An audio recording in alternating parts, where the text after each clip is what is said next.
మీరు సమగ్ర కుటుంబ సర్వే చేసినామని గొప్పగా చెప్తున్నారు. ఇంతవరకు ఎప్పుడైనా ఆనాటి ప్రభుత్వం సమగ్ర కుటుంబ సర్వే చేసి ఈ సభలో వాటి వివరాలను ఎప్పుడైనా చెప్పినరా అధ్యక్ష? సమాజంలో ఉన్న ప్రజాప్రతినిధులకు కానీ ప్రజలకు కానీ ఆ సమగ్ర కుటుంబ సర్వే ఎప్పుడైనా అందుబాటులో పెట్టినరా అధ్యక్ష? దాదాపుగా 10 సంవత్సరాలు అవుతుంది. అదొక రహస్య నివేదికగా మీరు మాత్రమే సమగ్ర కుటుంబ సర్వే చేసి ఒకే ఒక్క కుటుంబము ఆ వివరాలన్నీ దాచిపెట్టుకొని వాళ్ళకు అవసరమైనప్పుడు వాళ్ళు చూసుకొని ఎన్నికలప్పుడు దాన్ని ఉపయోగించుకొని మిగతా సమయంలో ఎవరికి అందుబాటులో లేకుండా చేసింది. మాకు అట్లాంటి ఉద్దేశం లేదు అధ్యక్ష.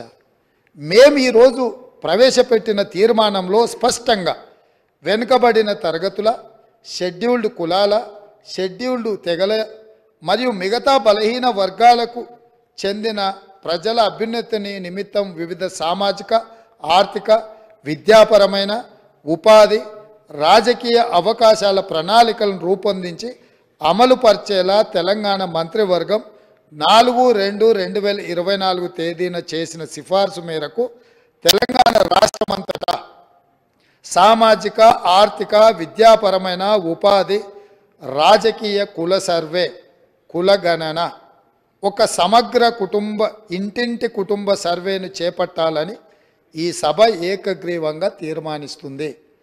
ఇందులో ఎలాంటి అనుమానాలకు, శశబిషలకు తావు లేకుండా ఈ ప్రభుత్వం ఒక తీర్మానాన్ని ప్రవేశపెట్టింది.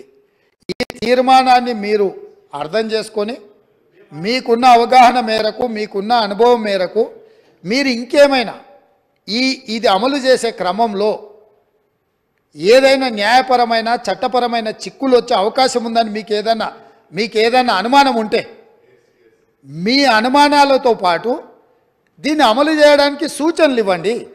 మీరు అన్ని అనుమానాలను లేవనెత్తి అసలు ఈ తీర్మానానికే ఒక చట్టబద్ధత లేదన్నట్టుగా చర్చ జరగడము ఇది మనందరికీ మంచిది కాదు.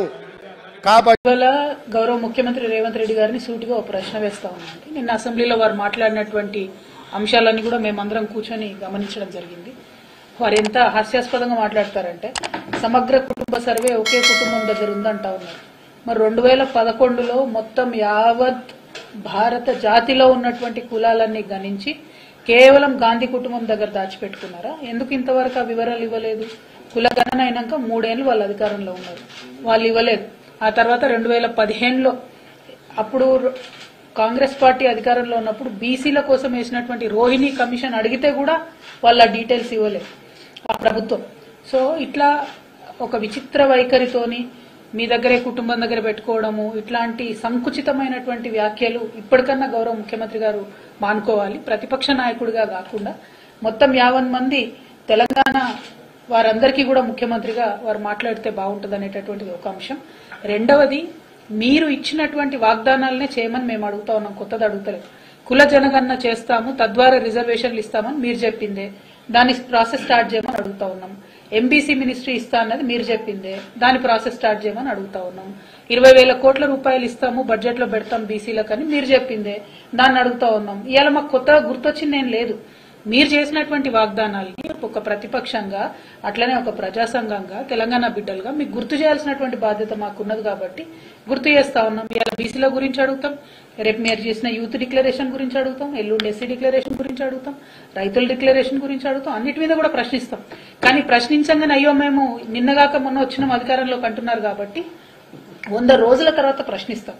కానీ ఈ పర్టికులర్ గా బీసీ సబ్జెక్ట్ అనేది టైం సెన్సిటివ్ కాబట్టి లోకల్ బాడీ ఎన్నికల లోపల కుల గణన అయిపోయి రిజర్వేషన్ ఫిక్సేషన్ జరగాలి, గెజెట్ అవ్వాలి. It takes a lot of time. కాబట్టి ఇప్పటి నుంచే డిమాండ్ చేస్తా ఉన్నాం. దానికి అసెంబ్లీ వచ్చింది, 2 సెషన్లు అయినాయి. ఈ పాటికే చట్టం చేసి ఉండొచ్చు, ఈ పాటికే బీసీ సప్లాన్కి చట్టబద్ధత ఇచ్చి ఉండొచ్చు.